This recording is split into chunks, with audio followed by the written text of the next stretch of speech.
Buenos días.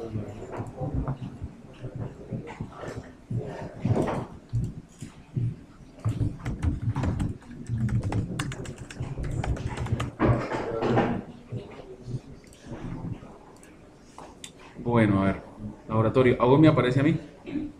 Entonces todavía puedo tomar asistencia. ¿Dónde está?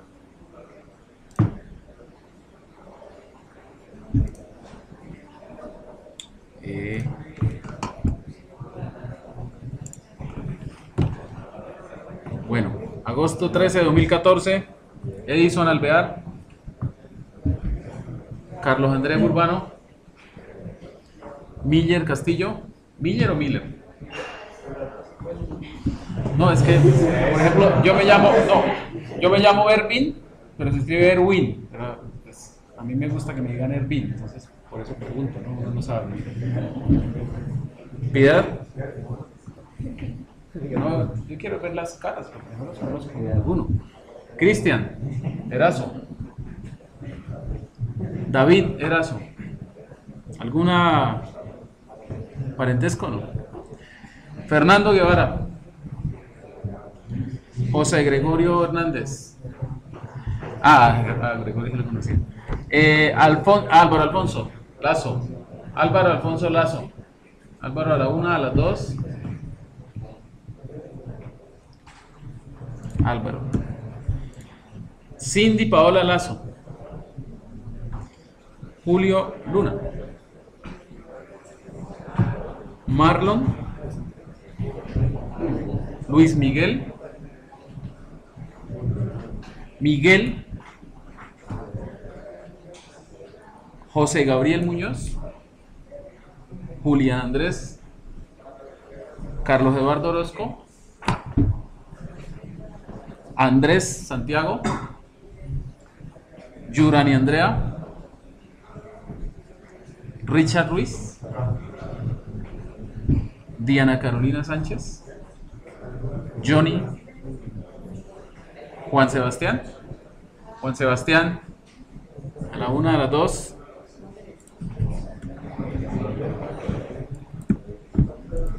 Cristian. Y Juan David. Listo. Bueno, ahí van las primeras 2 faltas del semestre. Listo. Bueno, vamos entonces a iniciar la clase de hoy. Les pedí que iniciaran. Ya le puse la falta. Les pedí por favor que iniciaran el Linux. Todos pudieron, la mayoría pudieron iniciar Linux.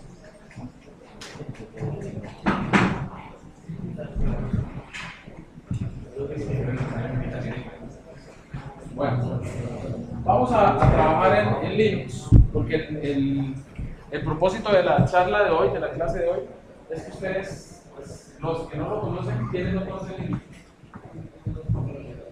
Bueno, los que no lo conocen, tengamos una visión pues, rápida de lo que es Linux desde el punto de vista del usuario normal. ¿Sí? ¿Listo? ¿Qué pasó?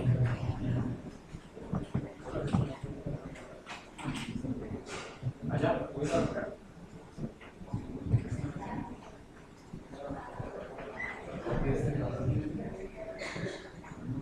bueno, aquí hay otro.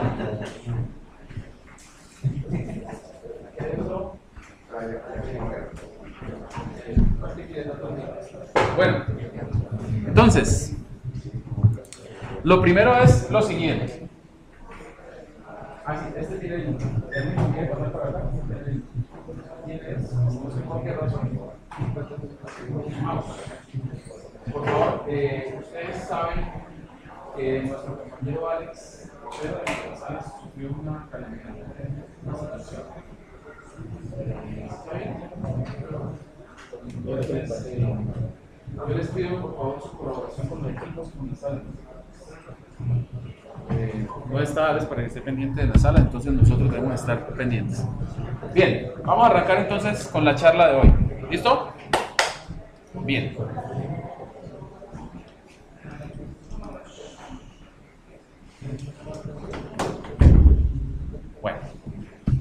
Yo sé que ustedes están jóvenes y que necesitan hablar porque les salen palabras así por los codos. Bueno, entonces vamos a empezar a trabajar con el sistema operativo Linux. ¿Quiénes sí han trabajado Linux? Levanten la mano. Entonces, ¿me pueden decir algo de Linux? ¿Qué es? Es un sistema operativo de código libre. Sí. Uno lo puede modificar en la torre si no sabe cómo modificar un código. Sí. Es muy útil en cuestión de licencia. Sí. Ya es una buena herramienta. ¿Y por qué es muy útil en cuestión de licencias? Porque la mayoría de las cosas las cobran. Estamos hablando de software, ¿no? Sí, de software. Entonces, digamos, en cuestión de Windows también, digamos, no me dejan ver porque yo compro. Entonces, Linux sí. Bueno, listo. Lo que dice el compañero es cierto.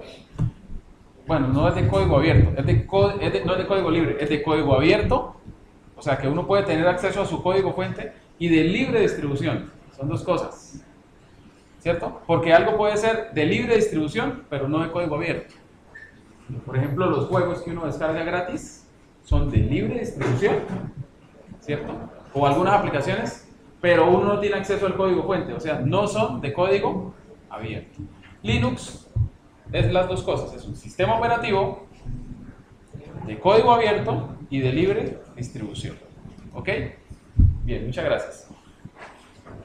La ventaja que dice el compañero, pues para nosotros nos parece pues, que no es mucha ventaja o que pues, no es muy significativa, pero en el mundo, digamos, empresarial sí, porque cuando uno compra un computador para la empresa, un servidor que llaman, muchas veces uno necesita comprarlo, instalarle cosas, instalarle programas, instalarle software, y solo la licencia de Windows ya le vale, del sistema operativo. A nosotros cuando compramos nuestros PCs no nos cobran, ¿cierto? ¿Sí? Porque en teoría viene incluida dentro de la compra del equipo, viene incluida la licencia de Windows. ¿Lo sabían? Bien, entonces, para las empresas eso puede ser un costo. Además, si las empresas quieren instalar aplicaciones o programas, pues también tienen que pagar. Obviamente, si la empresa tiene los recursos suficientes, lo hace, pero las medianas y pequeñas empresas de pronto no lo tienen.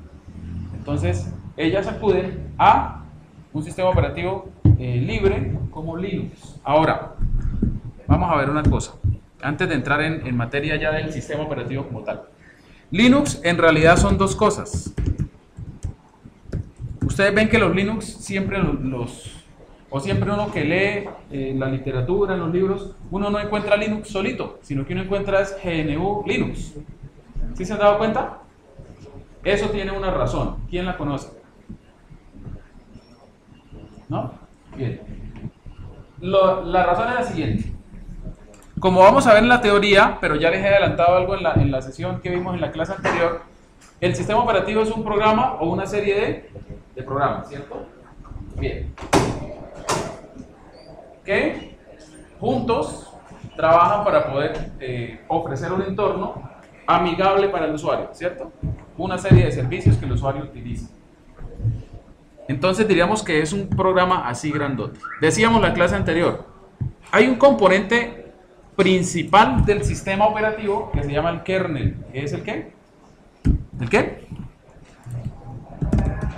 Kernel quiere decir núcleo, es el núcleo del sistema operativo. Y es el que se encarga de las operaciones a más bajo nivel, o sea, las más cercanas hacia el hardware. Y unos servicios generales como gestión de memoria, o sea, eso de que uno hace malloc y free y uno dice, no, yo quiero pedir memoria, malloc, y alguien me da la memoria, ¿cierto? ¿Sí? Entonces debe haber alguien que administre la memoria. Voy a leer un carácter por teclado, getchar en C, ¿sí o no? Getchar. Pero debe haber alguien que se encarga de interactuar con el teclado y leer ese carácter. Eso se llama el kernel, ¿sí? Los kernel pueden ser grandes, pequeños, muy pequeños, o sea, puede ser un kernel, microkernel, ¿cierto? Que lo vamos a ver en la teoría. Entonces, Linux, uno dice, es un sistema operativo. Sí, porque así se vende la idea. En realidad, Linux es el kernel del sistema operativo. ¿Está claro? ¿Sí? Pero el kernel solito a un usuario no le sirve de mucho, porque el usuario lo que utiliza son programas que hacen uso del kernel. Entonces, ¿Cómo funciona la cosa? La cosa funciona de la siguiente forma. El proyecto GNU era un proyecto que intentaba traer al mundo de código abierto y de libre distribución todas las utilidades de un sistema operativo anterior que hoy en día sigue, bueno, digo anterior porque fue creado antes, no porque es viejo y no exista, de un sistema operativo llamado Unix. ¿Sí? Es más, la definición de GNU es una definición recursiva. GNU quiere decir GNU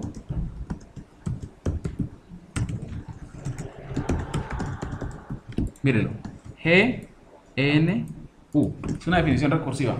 GNU quiere decir GNU no es Unix, porque es traer las mismas utilidades de Unix al mundo del código abierto y de la libre distribución, porque Unix es como el sistema operativo de Apple o como Windows, es un sistema operativo ¿qué? Cerrado. ¿Sí? Por allá en los años 70, si ustedes leen la historia, se van a dar cuenta que allá fue donde empezó Unix y allá donde empezaron muchos sistemas operativos. Unix fue primero que Windows, años 70, Windows fue de los 80.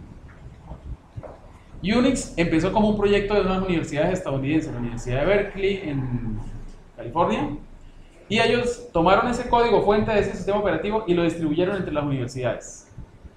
Como a las universidades les gustó y vieron que era bueno, me salió bíblico, y vieron que era bueno, entonces empezaron a modificarlo y a hacer sus propias versiones de ese Unix. Entonces los que crearon Unix decidieron cerrar la licencia. ¿Listo? Y por eso existen diferentes versiones de Unix, como System 5, existen diferentes versiones de Unix, que son cerradas. Entonces los del proyecto GNU, empezando por un señor que ustedes lo van a encontrar en internet que se llama Richard Stallman, fue uno de un barbudo. No, usted en comparación con Richard Stallman, usted y yo tenemos la barba del mismo tamaño. Ya vamos a buscar a Richard Stallman. Ya lo vamos a ver. Ese señor y otros genios de la computación, ese señor está vivo aún, él está vivo. Ellos dijeron, no es posible que cierren ese código. Entonces vamos a implementar lo mismo de Unix, la misma funcionalidad, la misma funcionalidad, pero con software de código abierto y de libre distribución. ¿Funcionalidad para qué? Pues un editor de textos, un intérprete de comandos, o sea, los elementos básicos de un sistema operativo. Pero ellos tenían un problema. Dijeron, listo, ya tenemos las utilidades básicas, pero nos falta un kernel. ¿Listo? O sea, ellos dijeron, ya tenemos las utilidades, el editor de textos, el intérprete de comandos, para poder crear procesos, memoria, todo, ya tienen la parte de arriba del sistema operativo, esta parte que voy a señalar aquí, pero les faltaba el kernel. Entonces, en ese momento, años 90, Unix tiene una historia muy larga. Después, en los años 80, hay algunos sistemas operativos que tomaron ideas de Unix, incluyendo nuestro amigo el sistema operativo de Apple.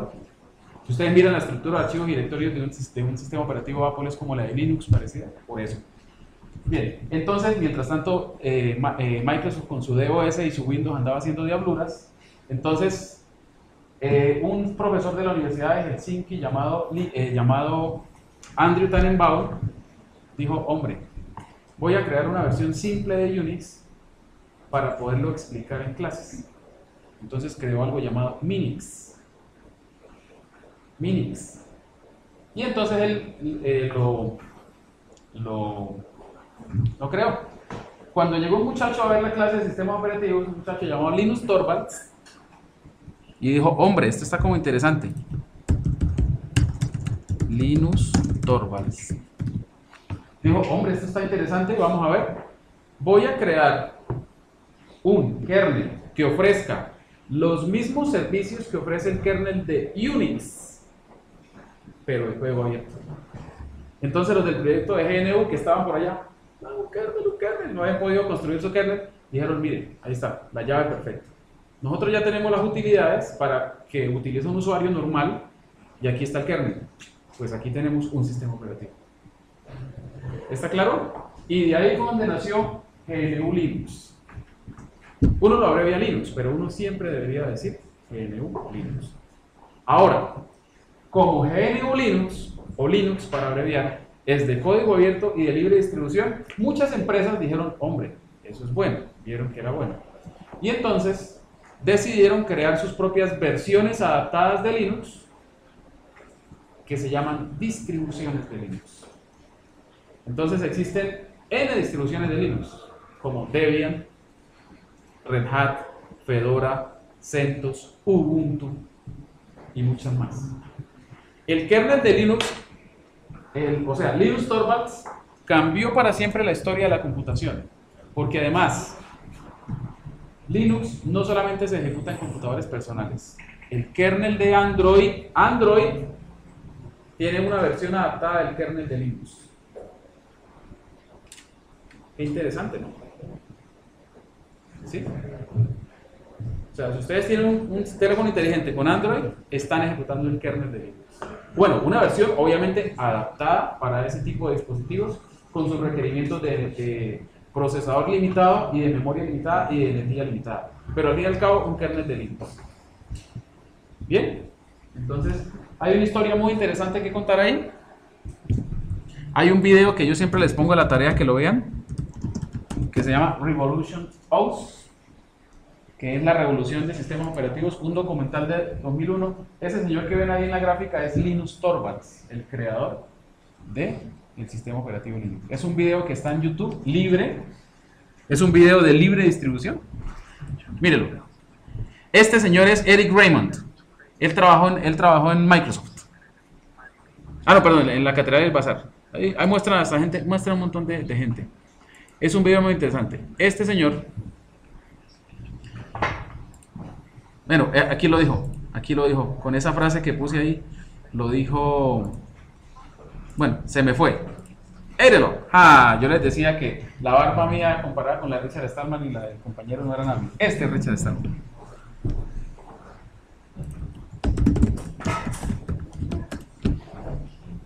Mírenlo. Él es vivo, está vivo. Richard Stallman, abreviado como RMS, es un programador estadounidense y fundador del movimiento de software libre en el mundo. Entre sus logros destacados como programador se incluye la realización del editor de texto GNU Emacs, del compilador GCC, ¿sí? Y del depurador GDB. Bajo la lógica del proyecto GNU, sin embargo, conocido por el establecimiento de un marco de referencia moral, político y legal para el movimiento del software libre. Obviamente las empresas de software propietario pues siempre han querido cerrar el negocio, pero este señor es como él lo dice, él no es solamente un programador, es un filósofo, es una mente abierta, es fácil. Bueno, mírenlo donde estudió, y donde trabajó. Nada más y nada menos que en Harvard y en el MIT. O sea, no es nadie el señor, no es nadie. ¿Sí? Ahí donde usted lo ve con esa pinta así, no es nadie. Bien. Mira, aquí estaba. Él siempre ha sido así. Bueno, siempre ha sido así como medio crazy. Bien. Listo, ahí les dejo entonces para que investiguen, para que lean acerca de la historia de Linux, y se vean este video. Por favor, véanselo. Es un video muy ilustrativo donde nos muestra una visión, porque obviamente hay muchas, pero una visión de cómo Linux revolucionó el mundo. Revolution OS. Está en YouTube, completico. No tienen que comprar ningún DVD ni nada, lo pueden ver allá. ¿Sí? Ahí está. Miren.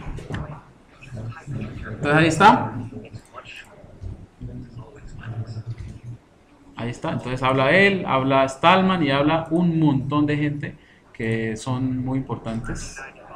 Miren, Red Hat, una distribución de Linux, del cual está basado Fedora, que hoy en día sigue funcionando, y CentOS. Bueno, aquí está este señor que también es muy importante para la industria de la computación. Está... bueno, hay mucha gente. Mírenlo, ahí está, Richard Stallman. Entonces ahí está. ¿Listo? Bien. No es una clase para ver videos, entonces les queda de tarea ver ese video. ¿Listo? Bien. Entonces, lo que tenemos es otro sistema operativo, una alternativa a Windows. Mucha atención. Yo en ningún momento, y quiero que eso quede claro, estoy diciendo que Windows sea malo. ¿Lo he dicho? No. Cada sistema operativo es bueno para algo. ¿Sí? Inclusive yo en mi equipo, en mi computador, yo tengo Windows, porque para mí pues, es mi entorno de trabajo, pero no quiere decir que el uno sea mejor que el otro. Yo no me voy a poner una bandera de Windows aquí, ni una bandera de Linux y vas a ver. No. Yo ya he pasado por eso. Yo ya he pasado por el caballo largo, la cola aquí de caballo y todo. Bueno, hace mucho tiempo, yo ya pasé por todo eso. Y pues yo vine a hacer Linux. Cuando yo estaba en la universidad, empezando a trabajar, porque yo me sostuve como, yo me pagué mis estudios, yo tenía que instalar Linux. Y las primeras instalaciones de Linux eran la cosa más pavorosa que existía. ¿Por qué? Porque como no estaba todo tan estandarizado, sobre todo en la parte de controladores de hardware, usted tenía casi que entrar a programar el controlador de hardware para que le funcionara. ¿Sí? Pues si le reconocía el mouse, eso era una maravilla. ¿Sí? Hoy en día no, usted lo instala normal, él detecta los dispositivos normal. No les estoy pidiendo que formateen su computador, instalen Linux. No, para eso hoy en día existen las máquinas virtuales. ¿Quién ha utilizado las máquinas virtuales? ¿Quién no las ha utilizado? ¿Quién me explica qué es una máquina virtual? A ver, otro. A ver, rápido. Que nos va el tiempo. Yo solo los voy a acompañar, después se los acompaño a ustedes. A ver, ¿qué es una máquina virtual? Bueno, un software de virtualización, ¿qué es? Es un software que emula un computador completo. Sí, eso. Digamos, emula un sistema computacional, la palabrita que yo les he dicho. Sí, uno dice computador, pero para ser más general es un sistema computacional. Cualquier cosa con procesador, memoria y almacenamiento. ¿Listo? Entonces la ventaja de eso es que usted no necesita formatear su equipo para instalar Linux. Cosa que en esta sala lo hacen para tener las dos opciones, pero también se podría tener solo Windows y Linux en una máquina virtual, como lo tengo yo aquí en mi computador, ¿cierto? Utilizando VMware, la versión libre de VMware. Entonces yo puedo arrancar Debian dentro de Windows o con Windows, ¿cierto? Y puedo tener los dos sistemas operativos al tiempo, la ventaja de tener los dos al tiempo, en lugar de arrancar por uno y por otro. ¿Sí? Otros compañeros hacen lo contrario, tienen Linux o tienen Mac y tienen Windows en una máquina virtual, lo cual no es legal, pero bueno. Bueno, a no ser que hayan comprado la licencia, ¿no? Bueno, yo compré mi licencia de Windows. ¿Sí? Entonces, sin necesidad de formatear el computador, tengo Linux y tengo Windows. Es decir, que yo en esta ventanita, no es una simple ventanita, aquí tengo ejecutándose un sistema operativo completo como si estuviera ejecutándose ahí, igual que en sus computadores. ¿Listo? Bien. Esa es la ventaja, que yo no tengo que formatear nada, ¿no? El disco duro de este señor no es más que un archivo, que una serie de archivos que están, este es el disco, miren. Aquí está el disco de ese señor. Aquí está, miren. Es un disco que tiene 9 gigas de tamaño. Va creciendo a medida que yo le voy instalando cosas a ese Linux. O sea, el disco es un archivo. Y el software de virtualización hace ver como si ese archivo fuera un disco duro real. Ustedes entran a Linux y él dice, no, pues disco duro normal. O sea, todo es normal, funciona normal, igual que que si estuviera corriendo en el computador. ¿Ya más o menos saben qué es una máquina virtual? Listo. También les sugiero que lean sobre eso. Bueno, entonces, ya entrando al asunto. ¿Por qué Linux? ¿Por qué no seguimos en Windows? Pues porque Linux es de código abierto, etcétera, etcétera. Entonces es más sencillo para fines académicos trabajar con Linux. Bueno, y para fines empresariales también, si no se tiene el suficiente recurso económico. Bien, entonces Linux lo vamos a utilizar como entorno para probar cosas, para probar conceptos. ¿Sí? ¿Estamos? Y aparte de Linux, también vamos a utilizar unos ejemplos, eso lo vamos a utilizar más en la teoría que en el laboratorio, pero en el laboratorio también, unos ejemplos de lo que es lo más básico de un sistema operativo, o sea, de un kernel. ¿Sí? Pero la parte más básica, porque construir un kernel completo, pues es, o sea, Linux lleva años y años y miles de desarrolladores trabajando con Linux. Entonces no es la idea crear otro kernel diferente, sino ver mediante emuladores que un emulador es parecido a una máquina virtual, ¿cierto? Ya les voy a decir cuál es la diferencia. Ver con emuladores cuál sería el comportamiento de un sistema operativo, de un kernel de un sistema operativo. Fíjense que esto es GRUB, igual, bueno, aquí es una versión más nueva de GRUB, pero es el mismo GRUB y aquí arranca un mini kernel cuyo código fuente está aquí. Aquí está el código fuente. Entonces eso lo vamos a estudiar porque vamos a entrar a mirar ese código fuente y a modificarlo. No sé si se alcanza a ver allá en el video bin, pero allá hay como unos caracteres corriendo arriba en la pantalla. Eso lo que está mostrando es la multitarea, o sea, la posibilidad de ejecutar, ya lo habíamos dicho en la clase anterior, múltiples tareas, múltiples procesos. Entonces lo que está pasando ahí es que hay varios procesos que están compartiendo el procesador. O sea que ese kernel tiene multitarea. Entonces vamos a ir revisando ese código parte por parte para ver cómo funciona. Pero hoy la idea es que ustedes se familiaricen con este sistema operativo. Bueno, cuando ustedes compran un celular nuevo, que entre otras cosas tiene, ya lo hemos dicho, si tiene Android, están utilizando el kernel de Linux, ¿sí o no? ¿Ustedes qué hacen con ese celular? Está nuevo. Pues uno dice cacharrear, claro. ¿Y qué es cacharrear? Pues buscar las aplicaciones o las utilidades que uno quiere encontrar para poderlas utilizar. Necesito que de alguna forma abran un navegador web en Linux. No les voy a decir cómo. ¿Por qué no les digo cómo? Porque si ustedes se van a otra distribución de Linux, puede ser que el menú esté por allá al otro lado. Eso no importa, ¿sí o no? Lo importante es el recurso que queramos utilizar. No sé cómo, pero abran un navegador. ¿Ya?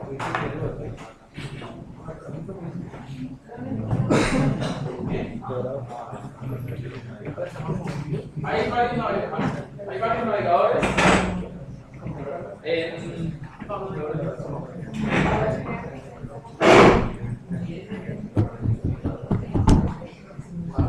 ¿Listo? Bien.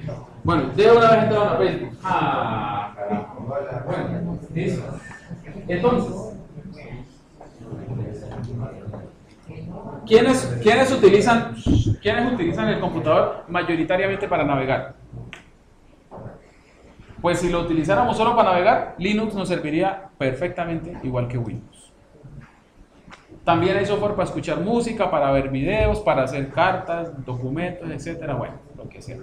O sea que para un usuario general, con necesidades generales, Linux es igual de útil que Windows. Obviamente hay un cambio en la interfaz gráfica que uno tiene que familiarizarse con ella, es un poquito diferente, pero bueno, es una cuestión de forma. ¿Listo? Necesito que busquen una interfaz para ingresar comandos. Generalmente se llama terminal o se llama consola.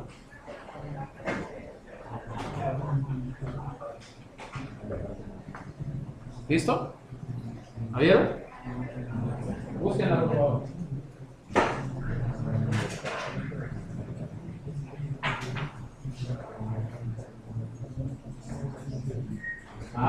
Fíjense que yo no les estoy diciendo nada, ¿sí? Porque no es el objetivo. El objetivo no es pasar una clase aquí, vayan al menú actividades, pues, no, o sea, sí, o sea, igual cuando ustedes le dan un nuevo celular, ustedes se ponen a mirar el manual, bueno, que deberían, no, ¿cierto? Pero pues, eso es lo que nos caracteriza, el ingenio, somos ingenieros. Listo, bien. ¿Listo? Bien.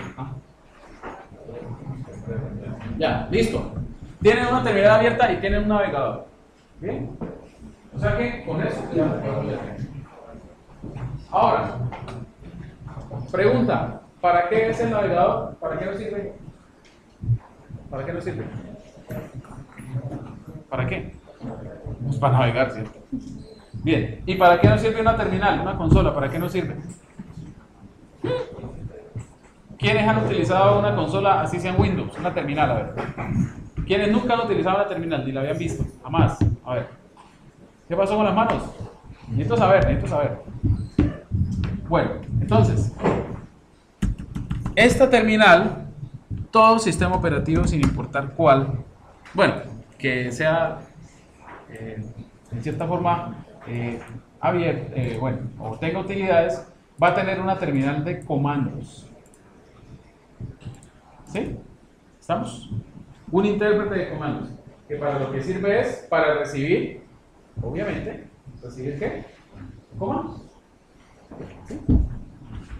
¿Y comandos para qué? Bueno, pues existen infinidad de comandos para hacer muchísimas cosas.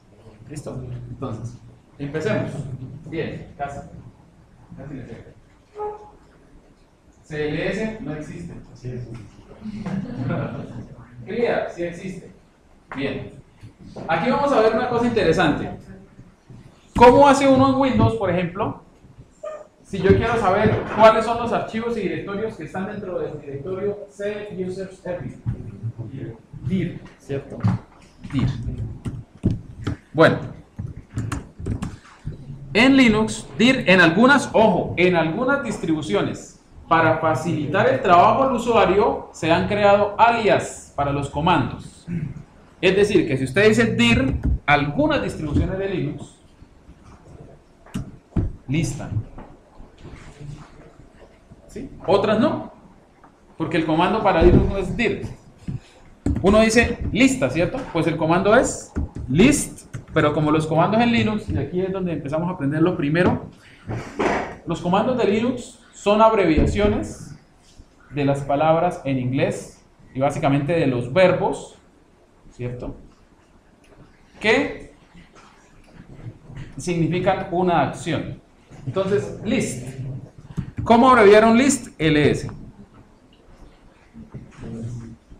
Ustedes no van a encontrar dir en todas las distribuciones de Linux, pero sí, ls es un comando de Linux.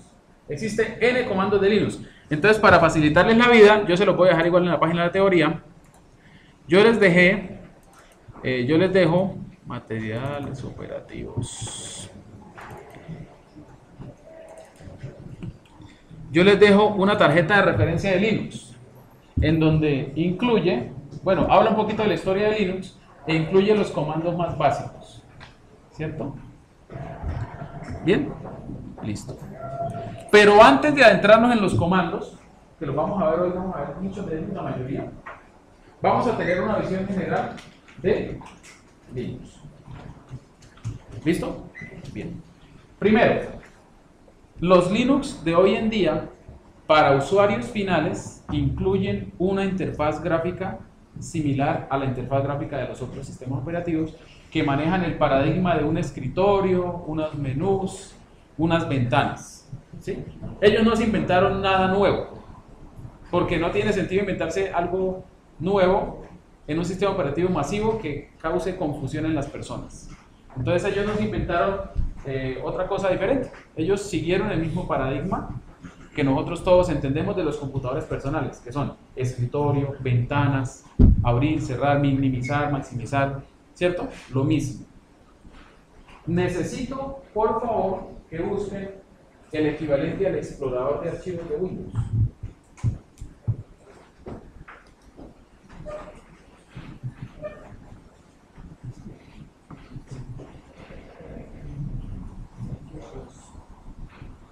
Algo equivalente al explorador de archivos de Windows. ¿Cómo se encuentra? ¿Cómo lo encontraron? ¿En dónde picaron? ¿Cómo? Bueno, eso depende de cada sistema operativo, pero básicamente hay algo llamado carpeta personal que nos lleva al directorio de nosotros. Abre un explorador, es como decir ventana E en Windows. ¿Sí sabían del ventana E en Windows, no? ¿Qué hace ventana E? Abre un explorador de Windows y abre nuestra carpeta personal. Entonces lo mismo. ¿Está claro? ¿Sí? Yo lo que quiero que vean es eso, o sea, que puede ser un sistema operativo totalmente diferente en su implementación, en su concepción, pero para el usuario sigue un paradigma similar. ¿Listo? Bien, ahí está. Entonces, voy a abrir yo también, por ejemplo, en mi menú carpeta personal, aquí tengo una en lugares, esta es otra. Miren, yo estoy utilizando la misma distribución de Debian que ustedes están utilizando ahí, pero mi interfaz de escritorio es diferente a algunos de ustedes. ¿Sí la ven? Eso es una cosa muy diferente entre Windows y Linux. En Linux usted puede instalar diferentes entornos de escritorio.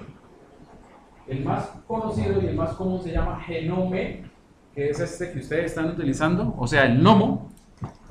Entonces, otra cosa que tienen que revisar, en el video está quedando todo eso, entonces, gnomo.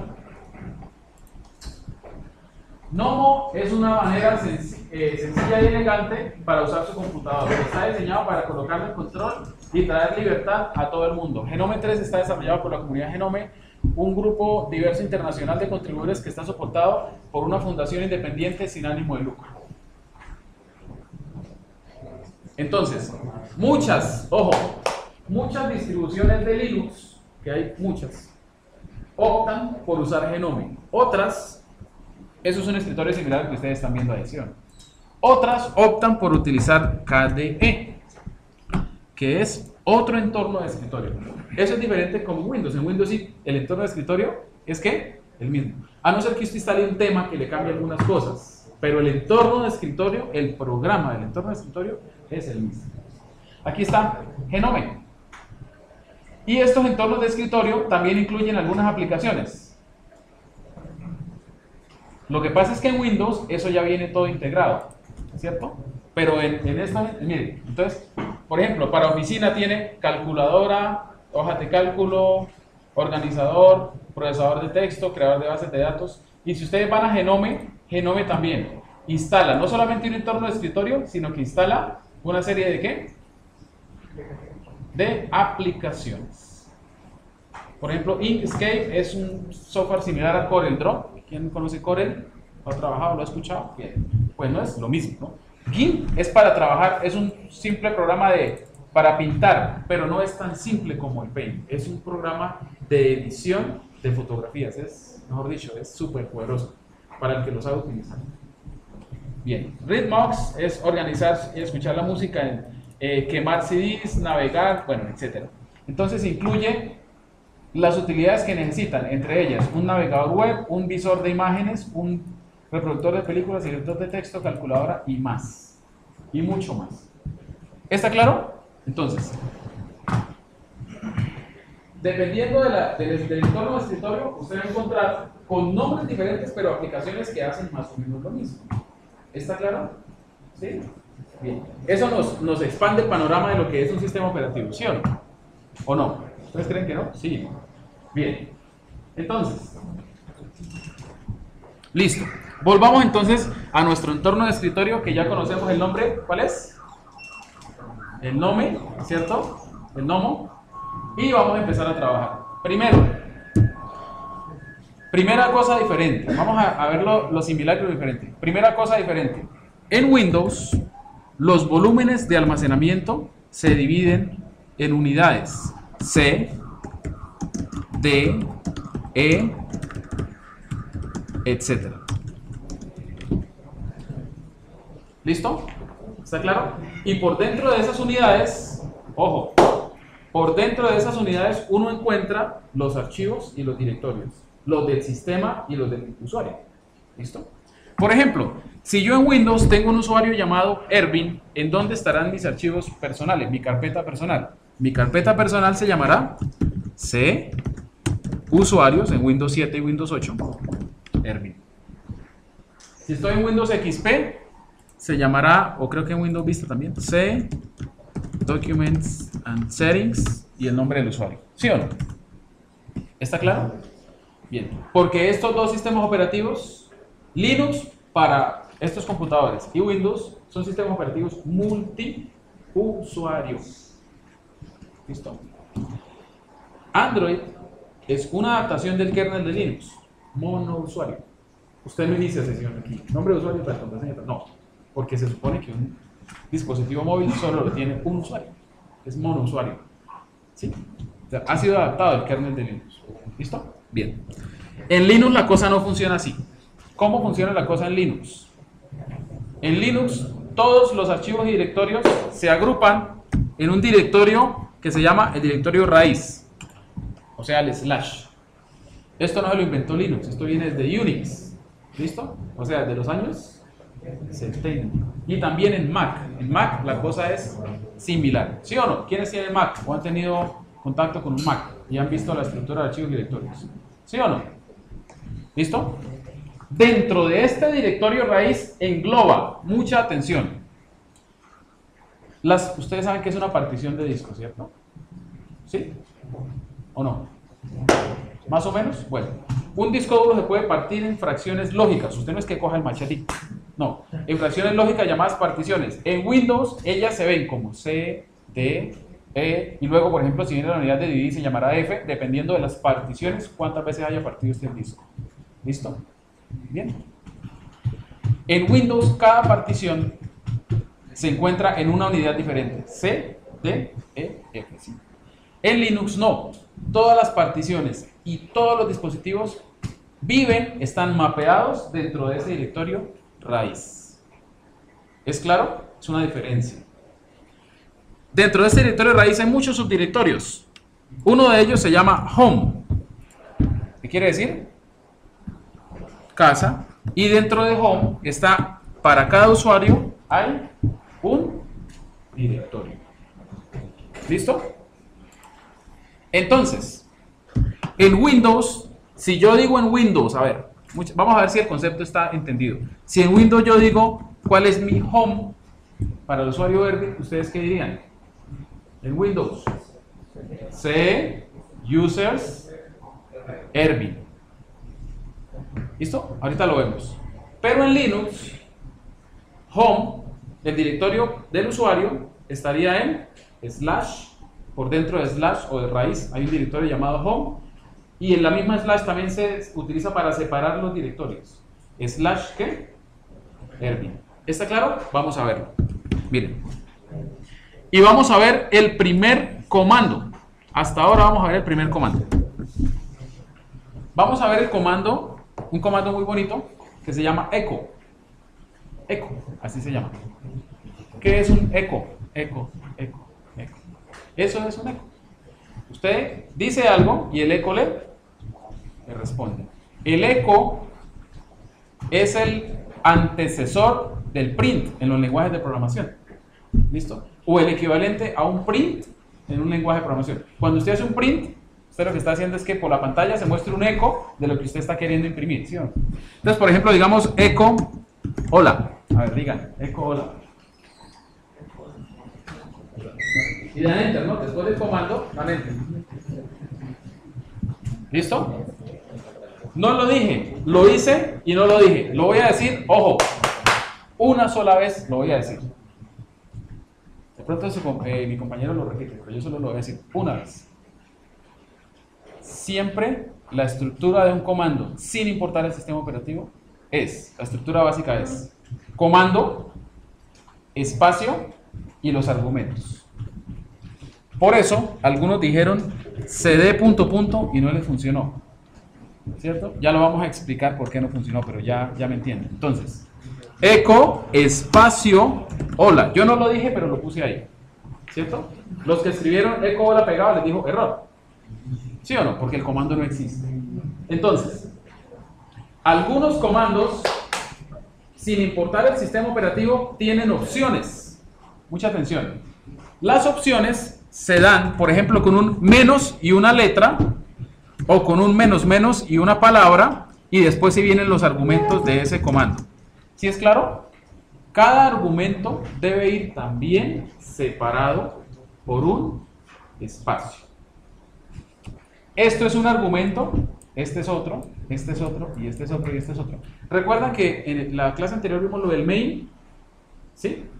Cada uno de esos argumentos se convierte en un elemento del arreglo ARGB del main.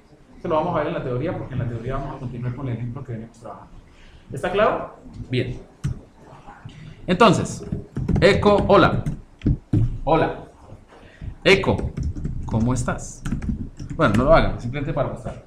Entonces, fíjense qué es el eco. Es simplemente un comando que lo que hace es imprimir lo que yo digo. Ese es el antecesor del print.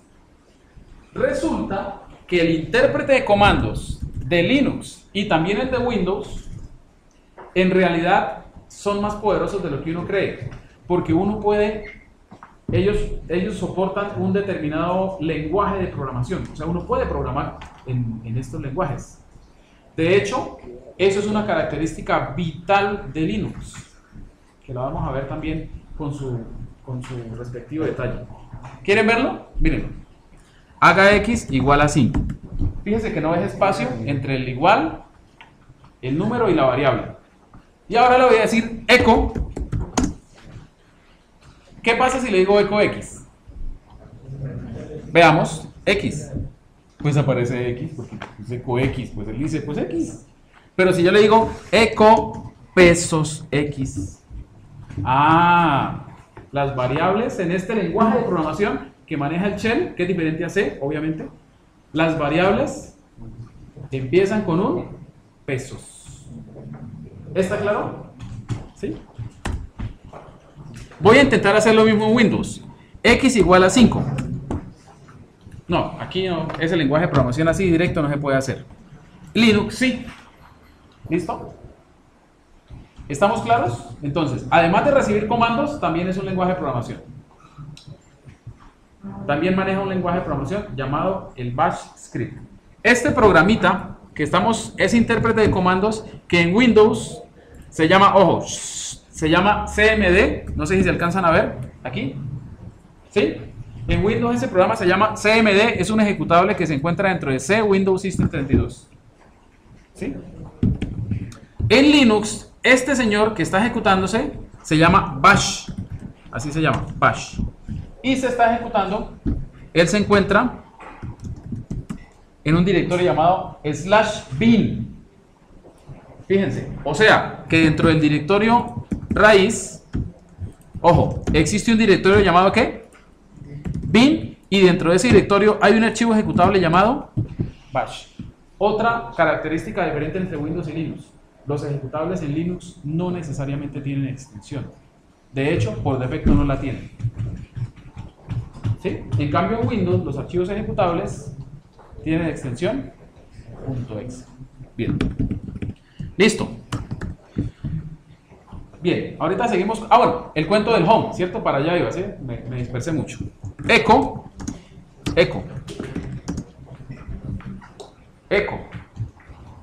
¿Y cómo diría la variable home? ¿Qué tendría que colocar ahí? Home, ¿cierto? Pero precedida por un signo peso, mírenlo. Echo pesos home. Entonces él dice que para este usuario el home es home Erwin. ¿A ustedes les imprimió lo mismo? ¿Por qué no? Pesos home con mayúsculas. El shell diferencia mayúsculas y minúsculas. En Linux sí son relevantes.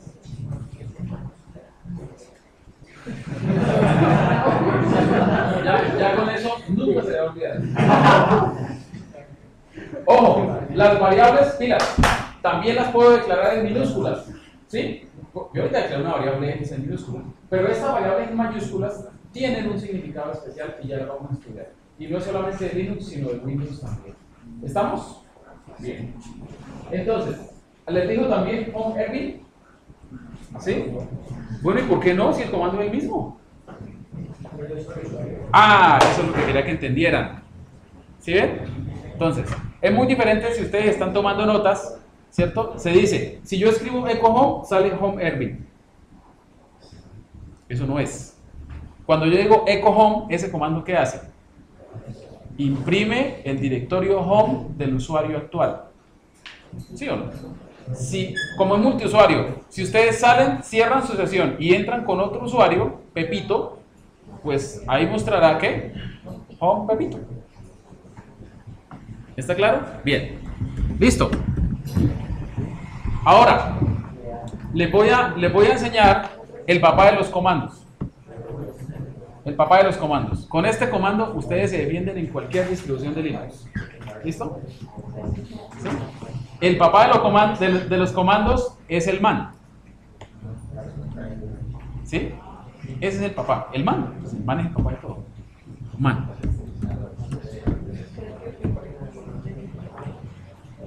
Man. No, eso es como bueno, para los que ya se cansaron de decir clear, les voy a enseñar un atajo que funciona en la mayoría de terminales de Linux. Control L.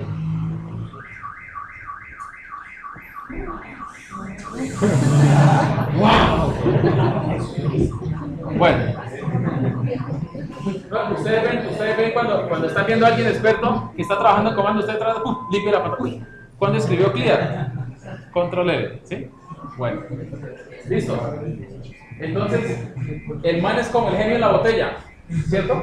Usted se perdió en un comando, usted no sabe qué hacer, entonces usted llega y frota la botella, y él le da la respuesta que usted necesita.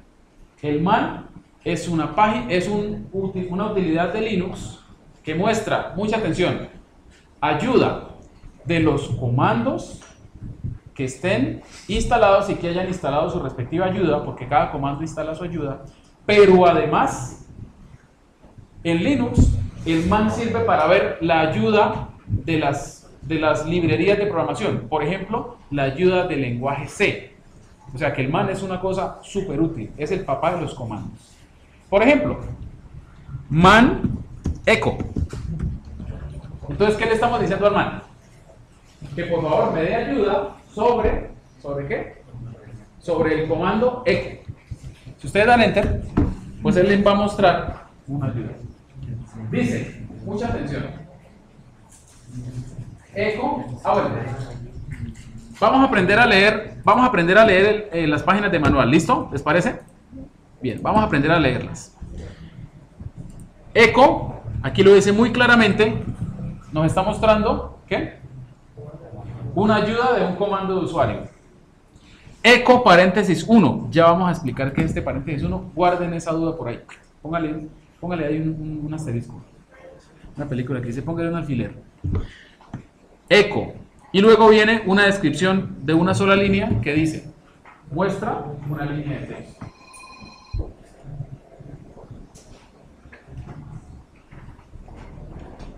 Muestra una línea de texto. Pero, vamos a ver, la sinopsis, que es lo interesante. Ojo. Comando, echo, y luego viene entre corchetes, algo en mayúsculas, quiere decir que a eso mayúsculas debemos ponerle atención. Y luego viene puntos suspensivos, o sea que yo puedo colocar echo no recibe un número fijo de parámetros, sino que recibe muchos parámetros, una cadena, muchos parámetros. Y puede ser una opción corta y una opción larga. Dice, la descripción muestra estas cadenas a la salida estándar. Menos n dice, no coloquen la salida un fin de línea al final. O sea que si ustedes dicen, mírenlo, voy a abrir archivo, abrir pestaña, así como en el navegador, este me permite tener varias pestañas. Algunas distribuciones de Linux sí, otras no, la mayoría ya. No se les olvide, si tienen varias pestañas y se pierden, entonces ya. Me pasé otra pestaña y voy a decirle, mire, echo, hola, lo mismo ahorita. Mucha atención, pilas. Ojo, echo, hola, enter. ¿Qué pasó? Imprimió hola, pero también imprimió un enter, porque seguimos aquí, ¿cierto? Pero si yo le digo echo menos n, hola, entonces imprime hola, hola, y no imprime el fin de línea, sino que continúa ahí mismo. ¿Listo? Lo importante no es el hola ni el echo, es comprender cómo es la estructura de un comando. Los comandos pueden tener, cada comando puede tener diferentes ¿qué? Opciones que modifican el comportamiento del comando. ¿Listo? Eso tanto para Windows como para Linux. Las opciones pueden ser cortas, así, o largas, como esta. Les decía, cortas es un menos seguida de una letra, y larga es 2 guiones y una palabra, o varias palabras pegadas por guión. Si el "-f tiene efecto, entonces las siguientes secuencias se reconocen: backslash, una alerta, un backspace, un escape, una nueva línea. Entonces vamos a hacer lo siguiente: echo, hola, /n, mundo. ¿Qué debería salir? ¿Qué debería salir? No. Yo le dije, imprímame hola /n mundo. Pues eso fue lo que yo le dije. Si yo quiero que me interprete este backslash, la ayuda me dice muy claramente -e habilita la interpretación de los escapes de backslash. O sea que si yo quiero que eso funcione, yo le digo hecho menos e. Y ahora sí entendió que yo quería que reemplazara los backslash por lo que uno generalmente conoce. Y en la ayuda dice cuáles son los que se reconocen. ¿Listo? ¿Estamos? Bueno. Ahora, miren, mucha atención. ¿Qué pasa si yo le digo eco menos e menos n? ¿Qué va a pasar? A ver, si está entendido. Hola, nueva línea, mundo, pero no imprime el fin de línea. Pues ahí está. ¿Es claro? Pero más que el eco es un comando interesante, pero lo que quiero que entiendan es la estructura de los comandos. Las opciones modifican el comportamiento del comando que estemos utilizando. Y cada comando tiene sus respectivas opciones. No siempre significan lo mismo. ¿Sí? O sea, uno no debe generalizar. Uno no debe decir, el menos R siempre significa algo. El menos N, no. Cada comando, y por eso uno tiene que consultarle al man, para saber cuáles son las opciones que tiene el comando. ¿Está claro? ¿Sabían algo de esto? Sí, algunos ya lo sabían, ¿sí o no? Otros no. Bien. Bueno, en Windows, algunos comandos soportan opciones con menos, pero en Windows generalmente las opciones son con slash. O sea, dir/r. ¿Sí? ¿Estamos? No con menos, sino con slash. Pero volvamos al cuento del home. ¿Lo recuerdan? ¿Qué hace la variable home? Es una variable que tiene shell que me dice cuál es el directorio del usuario. Vayámonos a Windows. Bueno, ustedes no pueden, yo sí. La ventaja de la máquina virtual. Miren, ojo. Echo. También existe un comando echo que funciona de manera un poquito diferente, pero también funciona. Y oh sorpresa. Oh sorpresa.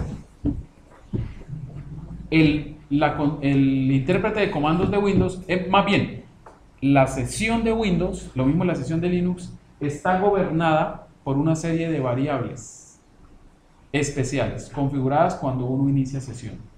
Obviamente la variable home se establece con el directorio del usuario que inició sesión, ¿sí o no?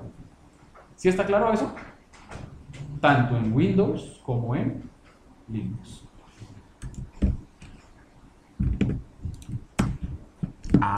Miércoles. También. No es igual, pero el concepto es ¿qué? Similar o el mismo. ¿Está claro? Bien. En Windows, lo voy a mostrar.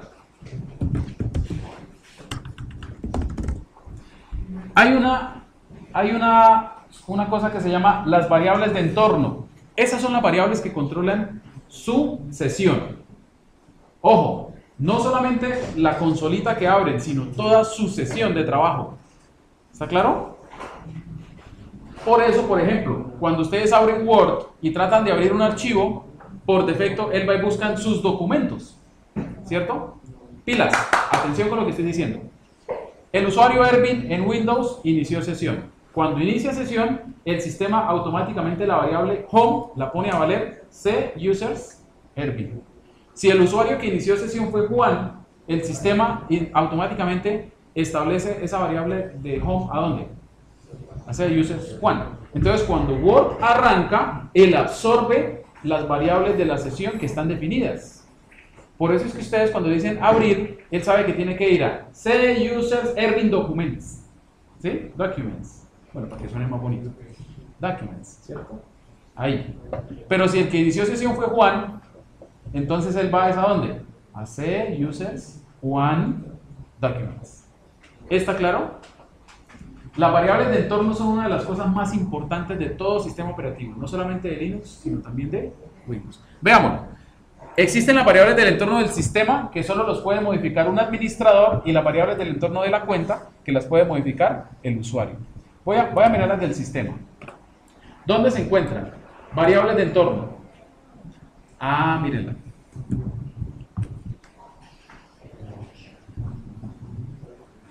¿Listo? ¿Estamos? hay un comando que me permite ver cuáles variables de entorno están definidas. Si no me equivoco, en Windows el comando es el mismo que en Linux. Sí, el comando es el env. ¿Qué quiere decir? Es una abreviatura. ¿Qué quiere decir? Environment, entorno, ambiente. O sea, quiere decir esto, environment. El entorno, repito, consiste en una serie de variables que se establecen cuando el usuario inicia ¿qué? Sesión. ¿Está claro? Tanto en Windows como en Linux. Mírenlo, aquí está. El home es C-User Serving, el home drive. Cada sistema operativo establece una serie de variables. ¡Wow! Mírenlo. Procesador, nivel 6. Identificador del procesador, este. Todas estas variables las da, por ejemplo, yo tengo un Core i5. ¿Sí? Directorio temporal, etcétera, etcétera, etcétera. De todas esas variables, bueno, todas son importantes, pero hay una variable que es más importante que las demás. Voy a decirle echo para mostrarla. Ahorita lo hago en Linux también. Las variables, entonces, ¿cómo se demuestra una variable en Windows? Porcentaje, el nombre de la variable y otro porcentaje. Porque así es la sintaxis que ellos inventaron. Pues tenían que ser diferentes porque ya el otro estaba. Una variable llamada path. ¿Listo? ¿Quién me dice para qué sirve la variable de entorno path?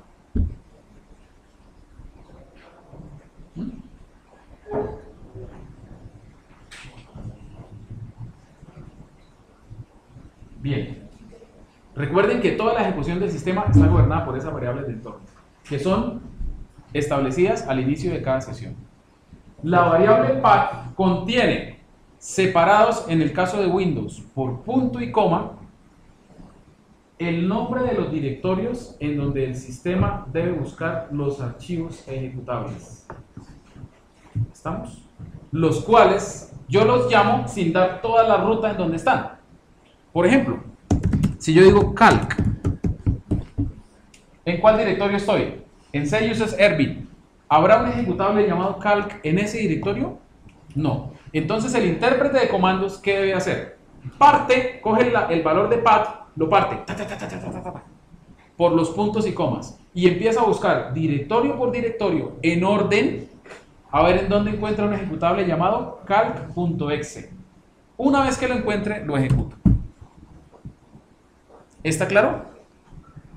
Ahora, si yo digo prueba, prueba no se reconoce como un comando interno, externo o un archivo de lotes ejecutable. Estoy tratando de ejecutar un archivo llamado prueba.exe. Puede que exista en el sistema ese archivo, pero el directorio en donde se encuentra ese archivo no se encuentra relacionado dentro de la variable path. ¿Está claro? Miren, vamos a hacer un ejercicio sencillito. Lo voy a hacer aquí y luego lo hacemos en Linux. Yo tengo un ejecutable llamado prueba.exe, que fue el que creamos la clase anterior. ¿Lo recuerdan? ¿En dónde lo tengo guardado? En el escritorio. ¿Qué directorio le corresponde al escritorio? C, users, Erbil, desktop. Bien. Entonces hagamos lo siguiente. Miren. Voy a editar las variables de entorno para esta cuenta, no para el sistema, sino para esta cuenta. Y en el path lo voy a editar. Punto y coma. C, users, Erbil. Esto uno no lo debería hacer, ¿no? Pero pues lo estoy haciendo solo para mostrar. Ah, bueno, en algunas instalaciones personalizadas le dicen a uno, debe modificar el path y debe agregarle tal directorio. Entonces ya saben lo que estoy haciendo.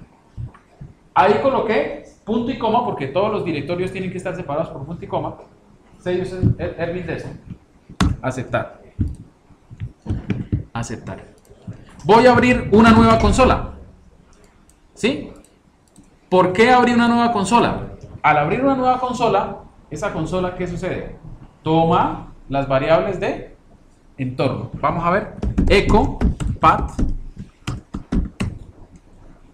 Y vamos a ver si está o no está. ¿Sí lo tomó o no? Aceptar.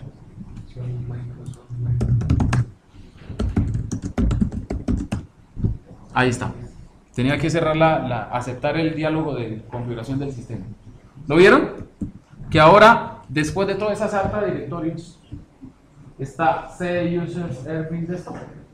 O sea que si yo me paro en cualquier sitio, en D, en cualquier lado, y digo prueba, ¿qué va a pasar? Pues que el sistema empieza a buscar en orden en toda esa sarta de directorios y finalmente en C users Erwin Desktop y ahí encuentra un ejecutable llamado ¿qué? Prueba, lo ejecuta. Ah. ¿Listo? Bien. Lo mismo, exactamente lo mismo pasa en Linux. ¿Ok? Bien, entonces, mucha atención. Miren lo que voy a hacer. Una vez que he instalado la máquina virtual, esto es una ventaja de las máquinas virtuales, este es un programa en C, por eso a mí me gusta el C, ojo. Miren, voy a copiar esto, voy a copiarlo y en la máquina virtual lo voy a pegar. Ya tengo prueba.c aquí. ¿Sí lo ven? Y aquí hay un editor donde también lo puedo, valga la redundancia, editar. ¿Listo? ls es para ver los archivos y directorios. En el directorio, en la carpeta personal, ahí copié el archivo prueba.c. O sea que si me voy a la consola, pwd. ¿Qué querrá decir pwd? Present Working Directory. O sea, directorio actual de trabajo. Ahí encuentro el archivo que acabo de copiar. Vamos a compilarlo. gcc-o prueba.c. Ya lo compilo. Igual que como lo había compilado en Linux, en Windows la clase integración. Ah, bueno, en Windows el GCC no existe, hago la aclaración. Yo tengo instalado unas librerías, que luego les menciono cuáles son, unas utilidades para poder compilar en Windows con GCC. ¿Listo? Bien. O sea que si miro ls, aquí ya hay un ejecutable, recuerden que no necesariamente tienen extensión, por defecto no la tienen, prueba. Y si yo lo ejecuto, podré ver el resultado. ¿Qué oprimí aquí?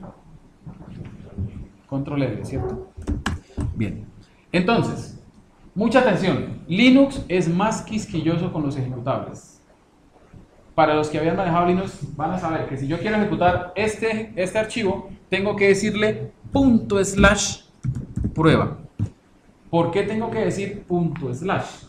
Tengo que decirle a Linux que el ejecutable que quiero, valga la redundancia, ejecutar, se encuentra en ¿dónde? Punto quiere decir el directorio actual. O sea, búsqueme un ejecutable en el directorio actual, llamado como prueba. Ahí está. Y funciona, porque yo utilicé librerías estándar de C. Entonces funciona igual. Lo compilé y funciona igual. ¿Quién dice que el lenguaje C no es portable? Es portable siempre y cuando usted solo utilice las librerías estándar, ¿no?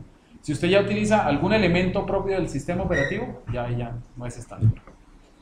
Fíjense, yo no cambié el código fuente. Es el mismo. Pero pues contiene solo printf, entonces no hay problema. ¿Listo? ¿Está claro? Bien. Veamos. Entonces, aquí también existe el comando m que nos dice cuáles son las variables del entorno. Y dentro de esas variables de entorno también existe, y si ustedes van al Mac, también existen esas variables de entorno, ¿sí? Una variable llamada como path. ¿Listo? Entonces, pregunta tipo quiz. Ah, bueno, en la clase siguiente definimos lo de las evaluaciones que ustedes no me dieron la razón, ¿no? Pregunta tipo quiz. ¿Cuántos directorios busca el intérprete de comandos? ¿En cuáles directorios busca los ejecutables? ¿En cuántos? ¿Cuántos? Cuéntenlos, por favor. ¿Cuántos? 1, y aquí no se separan por punto y coma, sino que se separan por los puntos, pues es el separador que eligieron en Linux. 1, 2, 3, 4 y 5. ¿Listo? ¿Está claro? Bueno, dependiendo de la distribución de Linux, puede que salgan muchos más. ¿sí? Y de lo que tengan instalado y configurado. ¿Listo? En mi caso fueron 5. Bueno, pero yo quiero ejecutar el archivo de prueba sin necesidad de estar diciendo // o de decir en dónde está. Porque la otra opción sería, si yo me paro en cualquier otro sitio, por ejemplo, me voy a ir al directorio raíz. ¿En dónde estoy? PWD le dice a uno en dónde estoy, ¿no? Estoy en raíz. ¿Cómo hago para ejecutar el archivo ejecutable prueba que está dentro de Home Erwin? ¿Qué tendría que darle? ¿Qué tendría que dar? Vámonos a Windows. Voy a irme arriba. ¿Cómo hago para ejecutar prueba.exe que está en el escritorio? Bueno, si está en el pad, simplemente digo prueba, pero supongamos que no. Entonces tendría que darle en la ruta completa donde está el ejecutable para poderlo llamar. ¿Es claro? Pues en Linux tendría que hacer ¿qué? Exactamente lo mismo. Lo que pasa es que en Linux todo comienza con las rutas absolutas comienzan con un /home erwin prueba y ejecuta. ¿Sí es claro? Bien. Pero yo no quiero hacer eso. Yo quiero que el directorio Home Erwin quede registrado dentro del pad para que todos los ejecutables que yo guarde en Home Erwin se puedan llamar desde cualquier sitio. ¿Sí? Entonces tengo que cambiar el pad. Aquí no existe esa ventanita del entorno del sistema porque la cosa es mucho más sencilla. Export pad igual a pesos. Pad Home Erwin. Miremos aquí simplemente. ¿Aquí qué estoy haciendo? Mucha atención. Empecemos de derecha a izquierda. Pad igual. Pues aquí, como estoy en el shell, ahí lo que estoy haciendo es asignando una variable. Así como ahorita dije x igual a 5, ¿sí o no? ¿Sí? A diferencia de eso, aquí dice export. Al exportar la variable no solo queda en la sesión de shell actual, sino que queda en la sesión, en el entorno de una vez. O sea, esa variable se va a modificar en el entorno. Claro, si yo cierro sesión y vuelvo y entro, entonces tendré que volverla a modificar. Ya vemos cómo solucionamos eso. ¿Listo? ¿Y qué estoy diciendo? La variable path vale lo que contenga la variable path y además péguele un 2 puntos y este valor. Ya la exporté. Entonces si yo digo ambiente, veamos la variable path. Tenía lo que tenía y le pegué esto. Ustedes pueden probar con Home Genesis. ¿Bien? ¿Está claro? O sea que ya, sin importar en dónde estoy, como el directorio Home Erwin se encuentra en el pad, entonces yo puedo directamente invocar ¿a quién? Al ejecutable llamado prueba.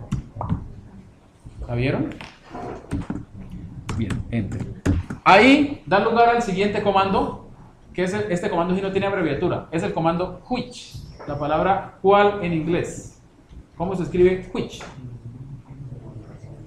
W-H, porque who se escribe W-H-O, ¿cierto? Entonces, which se escribe, así lo pronuncia bien, which. No which, sino which, como who, ¿cierto? W-H-I-C-H. Este comando es muy interesante. Queremos saber qué hace, qué hacemos si queremos averiguar qué hace un comando. ¿A quién le preguntamos? Pues al que todo lo sabe, pues al man. Man, which. A ver qué nos dice. Entonces por eso es que el man es el comando más importante. Claro, porque él es el que nos brinda la ayuda de todos los demás. Y no solamente de los comandos, sino de la librería de C y de muchas otras cosas. ¿Listo? Bien. Entonces dice, which busca una orden.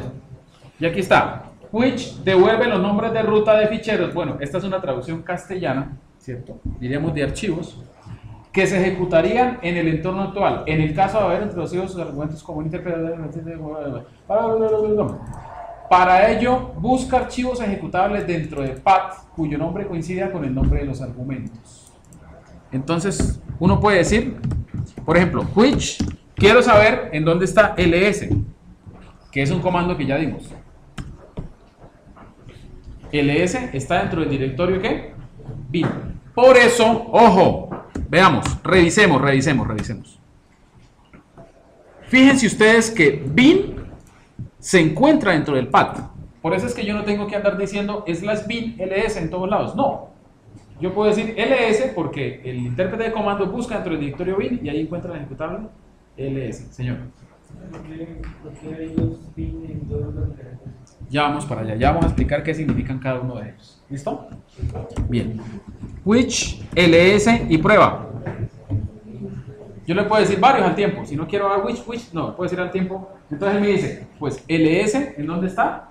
En bin ls y prueba está en home Erwin prueba, porque el directorio home Erwin se encuentra en el path.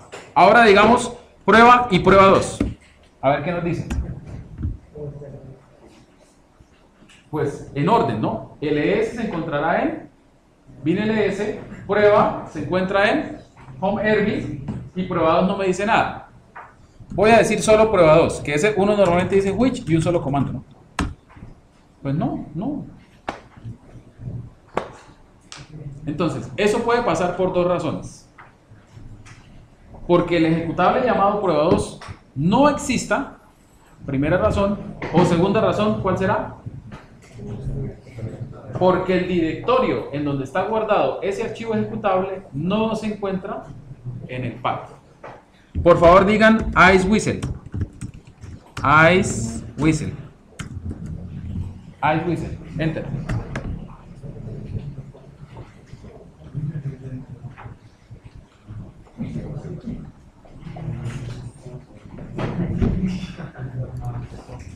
¿Qué es ice whistle?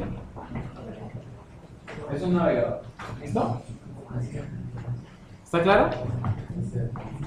Bien. Entonces, hay una pregunta que siempre, que yo sé que no la hacen, pero ustedes la piensan. O si no la piensan así, la piensan de una manera similar. Y la voy a decir, y va a quedar en el video grabado así. ¿Para qué carajos tenemos los comandos y todo se puede hacer por interfaz gráfica? ¿Sí o no? ¿Sí? Es una pregunta válida, totalmente válida. De pronto no la hacen en esos términos, pero sí es una pregunta. La respuesta es muy sencilla. Mucha atención. Como usuario final, está bien manejar solo la interfaz gráfica. Pero como nosotros vamos a ser desarrolladores de software, auditores, nos vamos a desempeñar de muchas otras formas. Jefe de soporte, en un help desk, en muchas partes. O bueno, muchos trabajos diferentes. Muchas personas y muchas empresas no compran el servidor físico para tenerlo en su empresa, porque además gastan electricidad, tienen que pagar la conexión a internet de ese servidor, etcétera, etcétera. Lo que hacen las empresas es que compran un hosting, un servidor que está en Estados Unidos. ¿Sí? ¿Ya? Y para conectarse a ese servidor de Estados Unidos, utilizan programas de acceso remoto. ¿Listo? Los cuales no manejan usualmente, si usted no tiene un ancho, o sea, ellos le ofrecen los dos servicios. Si usted tiene un ancho de banda adecuado, usted hace un escritorio remoto y queda como si estuviera allá en el sistema. Usted puede manejar con el no sirve. Pero si no, usted tiene que conectarse con un software que queda como una consola. ¿Quieren verlo? Yo aquí tengo instalado, tengo una máquina virtual que se llama CentOS. Es una distribución de Linux, la pueden buscar, CentOS. Es otra, diferente a Debian. Es un sistema empresarial de Linux que utilizan, hoy en día es uno, aparte de Debian, es uno de los que más se está utilizando, CentOS. Y aquí voy a utilizar un software que se llama PuTTY, no es ninguna grosería, mire, así se llama, PuTTY, porque es TTY. TTY es teletipo, terminal, así era como se conocían las terminales antes. Y voy a conectarme al CentOS. Ahí está. No tiene interfaz gráfica. Todo lo tengo que hacer ¿cómo? Por comandos. Entonces, mi consejo es que comprendan el concepto de los comandos y en lo posible los utilicen, porque uno no sabe si más adelante puede perder un buen trabajo simplemente por no saber qué es una consola de comandos y cómo funciona un comando. ls, pwd,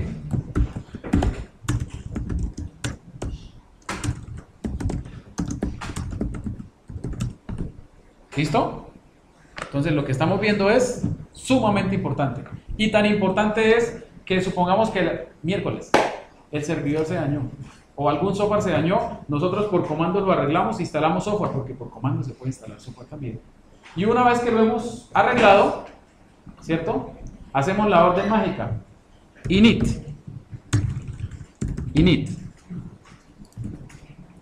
Perdón. Init. Ojo con la orden init. Eso es para Linux también ahí. La orden init la voy a ejecutar como root. Ahí me conecté como root. Root es un usuario, es el usuario más poderoso de Linux. Todo Linux tiene un root. Y uno nunca debería utilizar el root solamente para labores administrativas. ¿Listo? En este caso voy a decir init. Ya hice lo que tenía que hacer, entonces voy a reiniciar el servidor. Yo no tengo que comprar un tiquete para irme hasta Estados Unidos y espichar un botoncito. O llamar a alguien allá, please, reboot the computer. No. Usted simplemente se conecta y le dice init 6 y lo reinicia. ¿Quieren verlo? Miren, ahí la máquina virtual, aquí no se alcanza a ver porque está muy pequeñito, pero ahí la máquina virtual está reiniciando. Como si el computador estuviera reiniciando. Entonces miren el poder de los comandos.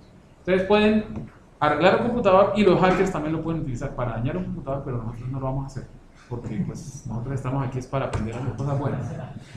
En seguridad computacional de pronto sí van a hacer ataques y esas cosas. Y allá van a agradecer lo de los comandos. Ahí está reiniciando, no sé si alcanzan a ver allá algo en la pantalla. Está arrancando el sistema. Ese servidor, yo lo tengo instalado aquí precisamente pues para hacer pruebas y para proyectos de grado, pero podría estar al otro lado, podría estar en Estados Unidos, en Bogotá, en Cali, y yo no tuve que moverme de aquí, de mi oficina. Miren, aquí está. ¿Sí está claro? Entonces, ese es el poder de los comandos y por eso yo insisto y les pido que, bueno, si no les gusta, traten de hallarle el gustico, ¿cierto? Así como esa fruta que les gusta tanto aquí, el chontaduro. ¿Sí? ¿Chontaduro es? Ese naranja. A algunos les parece delicioso, a otros no les gusta, a la mayoría les encanta. ¿Sí? Es un gusto adquirido.